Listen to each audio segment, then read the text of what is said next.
अल्लाह के रसूल सल्लल्लाहु अलैहि वसल्लम का वो वाक़या उठाओ कि आपकी बेटी ज़ैनब जो ऊँटनी पर सवार थी और हजरत अली लेके चल रहे थे और उनके पेट में हमल था, बच्चा था ज़ैनब के पेट में, और हिबार इब्न अस्वद ने तीर मारा ये ऊँटनी को, लेकिन तीर निशाना खा गया, खता कर गया और वो तीर हजरत ज़ैनब के पेट में लगता है, पेट फट जाता है, ज़ैनब ऊँटनी से गिर जाती है और बच्चा ज़मीन पर गिर जाता है।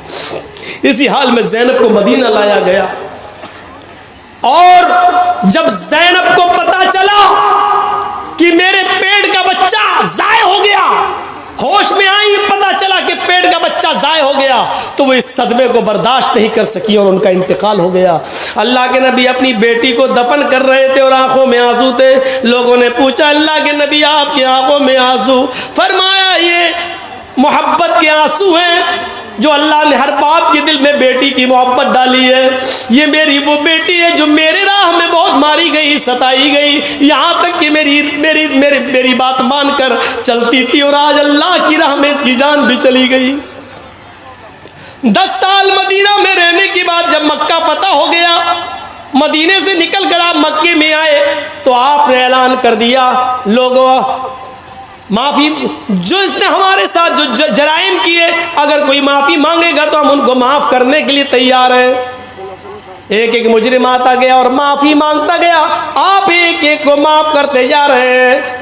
हमजा के कातिल, हमजा का चचा का कलेजा चबाने वाली, वो पेट फाड़ने वाली और नाक कान काट के उसको धागे में डालकर उसका हार बनाकर पहनने वाली हिंदा को भी आपने माफ कर दिया और कहा हिंदा मेरे सामने मत आया कर, बस इतनी गुजारिश है, मैंने माफ कर दिया है, लेकिन मेरे सामने जब तू आती है तो मुझे मेरे चचा की लाश याद आ जाती है।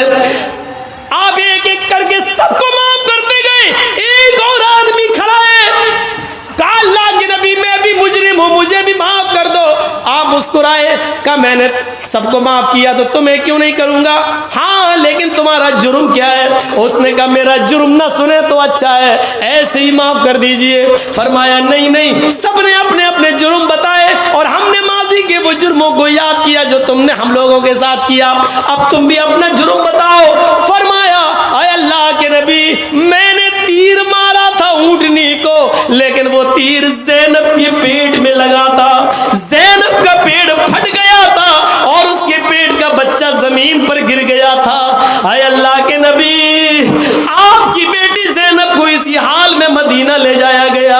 आपने कहा तुम हिबार इब्न अस्वद हो? उसने कहा। आप बैठे थे, खड़े हो गए और आंसुओं का समंदर आंखों से बहने लगा। फरमाया हिबार आए मेरी बेटी के कातिल, आज तू मेरी आंखों के सामने आ गया है।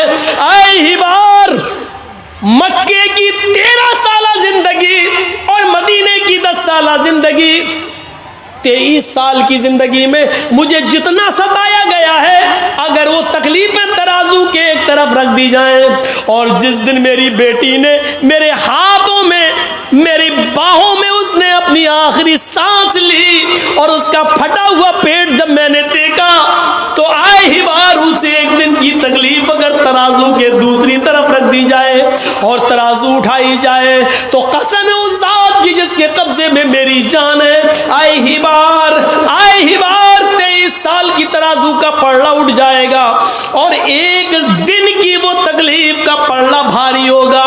उस दिन की एक दिन की तकलीफ 23 साल की तकलीफों पर भारी बैठेगी, लेकिन मेरी चौखट पर माफी के मांगने के लिए आने वाले हिबार जा ओ मेरी बेटी के कातिल जा, मैंने तुझे भी माफ कर दिया। ऐ हिबार जा, मैंने तेरा खून भी बख्श दिया। आपने अपनी बेटी ज़ैनब के कातिल को भी माफ कर दिया और ये उस वक्त की बात है जब हुकूमत आपके हाथ में थी, पावर आपके हाथ में था।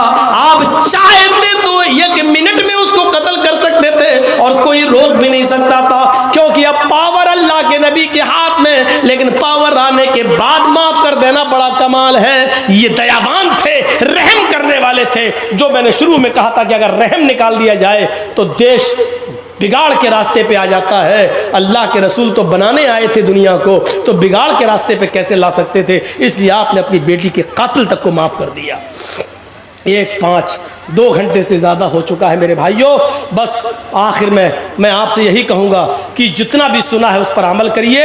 अल्लाह ताला हमें जब तक ज़िंदा रखे इस्लाम पे ज़िंदा रखे, और जब हमारा ख़ात्मा हो तो ईमान पर